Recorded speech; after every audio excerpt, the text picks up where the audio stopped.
Today on Brandon Does Everything Outdoors, I got a couple of my good friends up from Connecticut, and we're gonna do a little small 3-fish tournament. We're all using our scales, and the heaviest 3 fish takes home the trophy.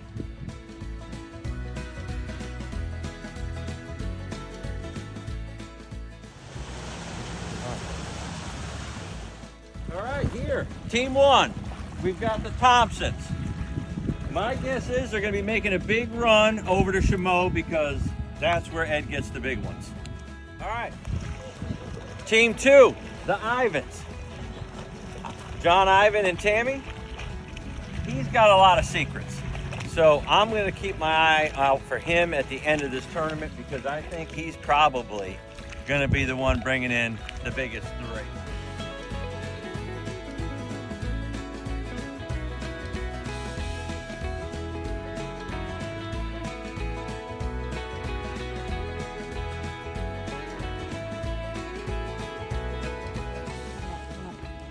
How's he look? Pretty good. We're gonna hit. That's the kicker.